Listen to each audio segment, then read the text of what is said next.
सभी विद्यार्थियों का एक बार फिर से अभिवादन। और शुरू करते हैं KVS PGT के सिलेबस में नया जुड़ा हुआ पाठ्यक्रम आरोह भाग 2 से सूर्यकांत त्रिपाठी निराला जी की कविता बादल राग। तो पहले पाठ परिचय देखते हैं। पाठ परिचय में पहले निराला जी की संक्षिप्त जीवन परिचय दिया गया है, उसके बाद संकलित कविता अर्थात बादल राग के बारे में भूमिका बताई गई है। तो सूर्यकांत त्रिपाठी निराला, जन्म सन 1899, महिषादल, बंगाल के मेदिनीपुर जिले में, पारिवारिक गांव गढ़ाकोला, उन्नाव, उत्तर प्रदेश में। प्रमुख रचनाएं अनामिका, परिमल, गीतिका, बेला, नए पत्ते, अड़िमा, तुलसीदास, कुकुरमुत्ता कविता संग्रह है। चतुरी चमार, प्रभावती, बिल्लेसुर बकरिया, छोटी की पकड़, काले कारनामे गद्य है। 8 खंडों में निराला रचनावली प्रकाशित है। समन्वय और मतवाला पत्रिका का इन्होंने संपादन कार्य किया है। 1961 इलाहाबाद में इनका निधन हुआ। नवगति नवलय, ताल छंद नव, नवल कंठ नव, जलद मंद रव, नव नभ के विहग वृंद को, नव पर नव स्वर दे। कविता को नया सर देने वाले निराला छायावाद के ऐसे कवि हैं जो एक ओर कबीर की परंपरा से जुड़ते हैं तो दूसरी ओर समकालीन कवियों के प्रेरणा स्रोत भी हैं। उनके यहाँ विस्तृत काव्य संसार अपने भीतर संघर्ष और जीवन क्रांति और निर्माण, ओज और माधुर्य, आशा और निराशा के द्वंद्व को कुछ इस तरह समेटे हुए है कि वह किसी सीमा में बंध नहीं पाता। उनका यह निर्बंध और उदात्त काव्य व्यक्तित्व कविता और जीवन में फाक नहीं रखता। वे आपस में घुले मिले हैं। उल्लास, शोक, राग विराग, उत्थान पतन, अंधकार प्रकाश का सजीव कोलाज है उनकी कविता। जब वे मुक्त छंद की बात करते हैं तो केवल छंद, रूढ़ियों आदि के बंधन को ही नहीं तोड़ते, बल्कि काव्य, विषय और युग की सीमाओं को भी अतिक्रमित करते हैं। विषयों और भावों की तरह भाषा की दृष्टि से भी निराला की कविता के कई रंग हैं। एक तरफ तत्सम सामासिक पदावली और ध्वन्यात्मक बिंबों से युक्त राम की शक्ति पूजा और कठिन छंद साधना का प्रतिमान तुलसीदास है, तो दूसरी तरफ देसी टटके शब्दों का सौंधापन लिए कुकुरमुत्ता, रानी और कानी, मंगू मंगा रहा जैसी कविताएं हैं। धिक जीवन जो पाता ही आया विरोध कहने वाले निराला उत्कट आत्मशक्ति की अद्भुत जिजीविषा के कवि हैं, जो हार नहीं मानते और निराशा के छड़ों में शक्ति की मौलिक कल्पना कर शक्ति की साधना धन जुटाते हैं। इसीलिए इस शक्ति साध्य कवि निराला को वर्षा ऋतु अधिक आकृष्ट करती है, क्योंकि बादल के भीतर सृजन और ध्वंस की ताकत एक साथ समाहित है। बादल उन्हें प्रिय है क्योंकि स्वयं उनका व्यक्तित्व बादल के स्वभाव के करीब है। बादल किसान के लिए उल्लास एवं निर्माण का, तो मजदूर के संदर्भ में क्रांति एवं बदलाव का अग्रदूत है। बादल राग कविता अनामिका में 6 खंडों में प्रकाशित है। यहाँ उसका 6ठा खंड लिया गया है। लघु मानव, आम आदमी के दुख से त्रस्त कवि यहाँ बादल का आह्वान क्रांति के रूप में कर रहा है, क्योंकि विप्लव से छोटे ही शोभा पाते हैं। किसान मजदूर की आकांक्षाएं बादल को नव निर्माण के राग के रूप में पुकार रही हैं। क्रांति हमेशा वंचितों का प्रतिनिधित्व करती है, इस अर्थ में भी छोटे को देखा जा सकता है। अट्टालिका नहीं है रे में भी वंचितों की पक्षधरता की अनुगूंज स्पष्ट है। बादलों के अंग अंग में बिजलियां सोई हैं, वज्रपात से उनके शरीर आहत भी हों तो भी हिम्मत नहीं हारते, बार बार गिरकर उठते हैं गगन स्पर्शी स्पर्धाधीर। ये बादल दरअसल वीरों का एक प्रमत्त दल दिखाई देते हैं। चूंकि ये विप्लव के बादल हैं, इसलिए गर्जन तर्जन अमोघ हैं। गर्मी से तपी झुलसी धरती पर क्रांति के संदेश की तरह बादल आए हैं। हर तरफ सब कुछ रूखा सूखा और मुरझाया सा है। अकाल की चिंता से व्याकुल किसान हाड़ मात्र ही रह गए हैं। जीर्ण शरीर, त्रस्त नयन मुख, पूरी धरती का हृदय दग्ध है। ऐसे में बादल का प्रकट होना प्रकृति में और जगत में कैसे परिवर्तन घटित करता है, कविता इन बिंबों के माध्यम से इसका अत्यंत सजल और व्यंजक संकेत करती है। धरती के भीतर सोए अंकुर नवजीवन की आशा में सिर ऊंचा करके बादल की उपस्थिति दर्ज कर रहे हैं। क्रांति जो हरियाली लाएगी, उसके सबसे उत्फुल्ल धारक नए पौधे छोटे बच्चे ही होंगे। समीर सागर के विराट बिंब से निराला की कविता शुरू होती है।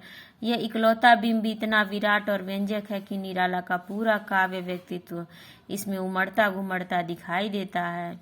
इस तरह यह कविता लघु मानव की खुशहाली का राग बन गई है। इसीलिए बादल राग एक और जीवन निर्माण के नए राग का सूचक है, तो दूसरी ओर उस भैरव संगीत का जो नव निर्माण का कारण बनता है। अब शुरू होती है बादल राग कविता। तिरती है समीर सागर पर अस्थिर सुख पर दुख की छाया, जग के दग्ध हृदय पर निर्दय विप्लव की प्लावित माया। यह तेरी रण तरी भरी आकांक्षाओं से, घन भेरी गर्जन से सजग शुद्ध अंकुर, उर्मे पृथ्वी के आशाओं से नव जीवन की ऊंचा कर सिर, ताक रहे हैं ए विप्लव के बादल। यहाँ पर कवि निराला जी कहते हैं, बादल को संबोधित करते हुए कहते हैं, हे क्रांति दूत रूपी बादल, तुम आकाश में ऐसे मंडराते हो जैसे पवन रूपी सागर पर कोई नौका तैर रही हो। यह उसी प्रकार है जैसे अस्थिर सुख पर दुख की छाया मंडराती रहती है। सुख हवा के समान चंचल है तथा अस्थायी है। बादल संसार के जले हुए हृदय पर निर्दयी प्रलय रूपी माया के रूप में हमेशा स्थित रहते हैं। बादलों की युद्ध रूपी नौका में आम आदमी की इच्छाएं भरी हुई रहती हैं। कवि कहता है कि हे बादल, तेरी भारी भरकम गर्जना से धरती के गर्भ में सोए हुए अंकुर सजग हो जाते हैं, अर्थात कमजोर व निष्क्रिय व्यक्ति भी संघर्ष के लिए तैयार हो जाते हैं। हे विप्लव के बादल, ये अंकुर नए जीवन की आशा में सिर उठाकर तुझे ताक रहे हैं, अर्थात शोषितों के मन में भी अपने उद्धार की आशाएं फूट पड़ती हैं। फिर बार बार गर्जन वर्षण है मूसलाधार, हृदय थाम लेता संसार, सुन सुन घोर वज्र हुंकार। असनिपात से सापित उन्नत शत शत वीर, छत विछत हत अचल शरीर, गगन स्पर्शी स्पर्धाधीर। हंसते हैं छोटे पौधे लघु भार, सस्य अपार हिल हिल खिल खिल हाथ हिलाते, तुझे बुलाते विप्लव रव से छोटे ही हैं शोभा पाते। निराला जी कहते हैं, हे क्रांतिकारी बादल, तुम बार बार गर्जना करते हो तथा मूसलाधार बारिश करते हो। तुम्हारी वज्र के समान भयंकर आवाज को सुनकर संसार अपना हृदय थाम लेता है, अर्थात भयभीत हो जाता है। बिजली गिरने से आकाश की ऊंचाइयों को छूने की इच्छा रखने वाले ऊंचे पर्वत भी उसी प्रकार घायल हो जाते हैं जैसे रण क्षेत्र में वज्र के प्रहार से बड़े बड़े वीर मृत्यु को प्राप्त हो जाते हैं। दूसरे शब्दों में बड़े लोग या पूंजीपति ही क्रांति से प्रभावित होते हैं। इसके विपरीत छोटे पौधे हंसते हैं, वे उस विनाश से जीवन प्राप्त करते हैं। वे अपार हरियाली से प्रसन्न होकर हाथ हिलाकर तुझे बुलाते हैं। विनाश के शोर से सदा छोटे प्राणियों को ही लाभ मिलता है। दूसरे शब्दों में क्रांति से निम्न व दलित वर्ग को अपने अधिकार मिलते हैं। अट्टालिका नहीं है रे आतंक भवन, सदा पंख पर ही होता जल विप्लव प्लावन। क्षुद्र प्रफुल्ल जलज से सदा छलकता नीर, रोग शोक में भी हंसता है शैशव का सुकुमार शरीर। रुद्धकोश है क्षुब्ध तोष, अंगना अंग से लिपटे भी आतंक अंक पर काप रहे हैं। धनी वज्र गर्जन से बादल त्रस्त नयन मुख ढाप रहे हैं। कवि कहता है कि पूंजीपतियों के ऊंचे ऊंचे भवन मात्र भवन नहीं है, अपितु ये गरीबों को आतंकित करने वाले भवन हैं। ये सदैव गरीबों का शोषण करते हैं। वर्षा से जो बाढ़ आती है वह सदा कीचड़ से भरी धरती को ही डुबोती है। भयंकर जल प्लावन सदैव कीचड़ पर ही होता है। यही जल जब कमल की पंखुड़ियों पर पड़ता है तो अधिक प्रसन्न हो उठता है। प्रलय से पूंजीपति वर्ग ही प्रभावित होता है। निम्न वर्ग में बच्चे कोमल शरीर के होते हैं तथा रोग व कष्ट की दशा में भी सदैव मुस्कुराते रहते हैं। वे क्रांति होने में भी प्रसन्न रहते हैं। पूंजीपतियों ने आर्थिक साधनों पर भी कब्जा कर रखा है। उनकी धन इकट्ठा करने की इच्छा अभी भी नहीं भरी है। इतना धन होने पर भी उन्हें शांति नहीं है। वे अपनी प्रियाओं से लिपटे हुए हैं, फिर भी बादलों की गर्जना सुनकर कांप रहे हैं। वे क्रांति की गर्जना सुनकर भय से अपनी आंखें बंद किए हुए हैं। तथा मुंह को छिपाए हुए हैं। जीर्ण बाहु है शीर्ण शरीर, तुझे बुलाता कृषक अधीर, ए विप्लव के वीर, चूस लिया है उसका सार, हाड़ मात्र ही है आधार, ए जीवन के पारावार।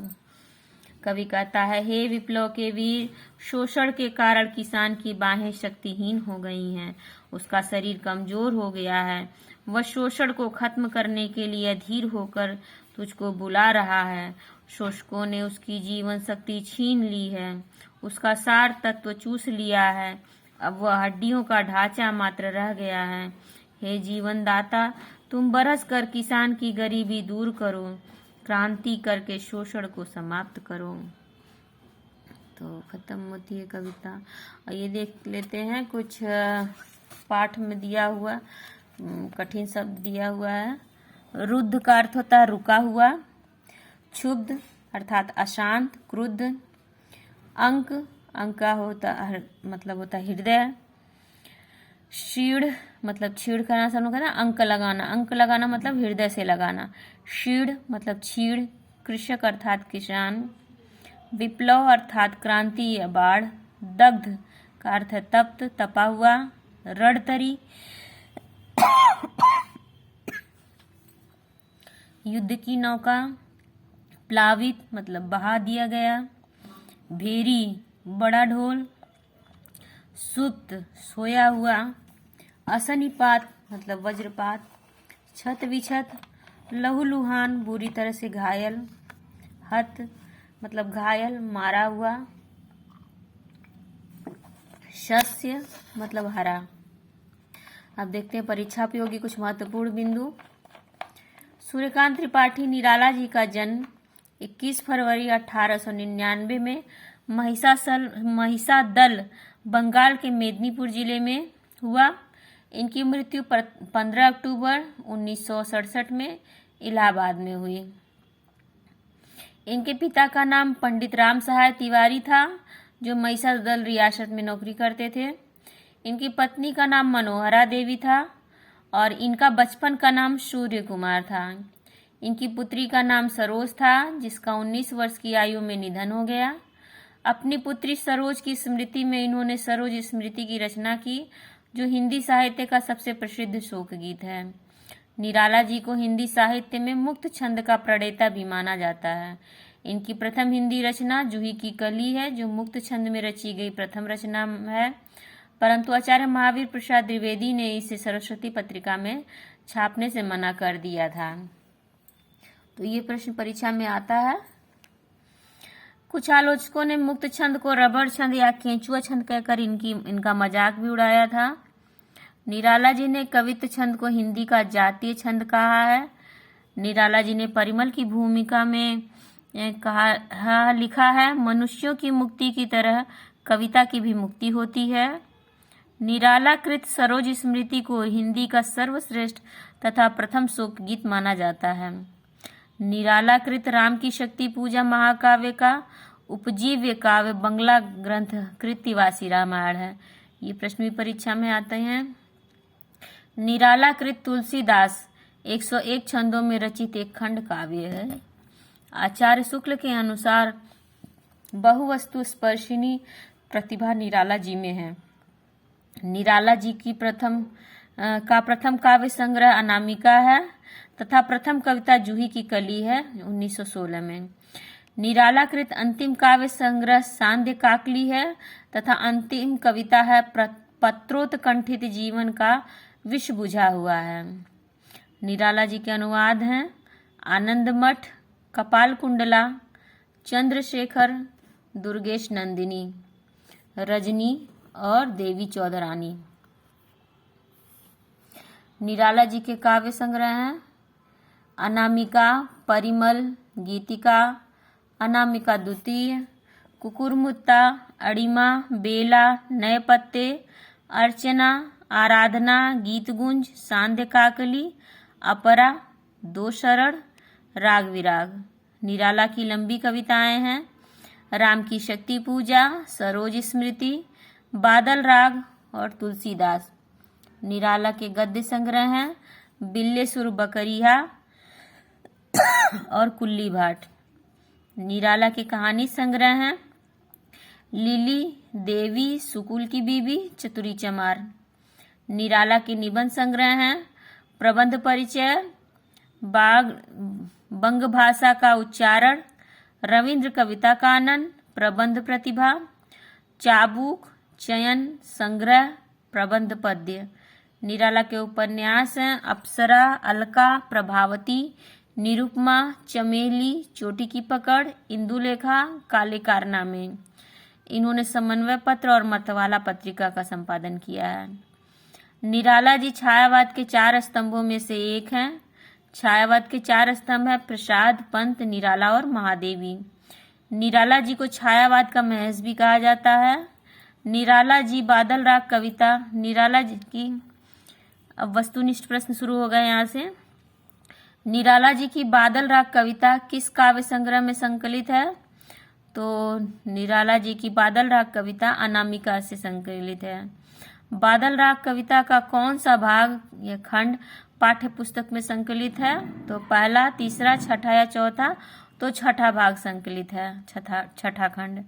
बादल राग कविता की भाषा शैली क्या है? संस्कृत निष्ठ भाषा शैली, हाँ यही है, देसी भाषा शैली। उपर्युक्त में से कोई नहीं, द केवल असही। तो इसका उत्तर द लगाया जाएगा, केवल असही। फिर, बार बार, सुन सुन, हिल हिल आदि में किस अलंकार का प्रयोग हुआ है?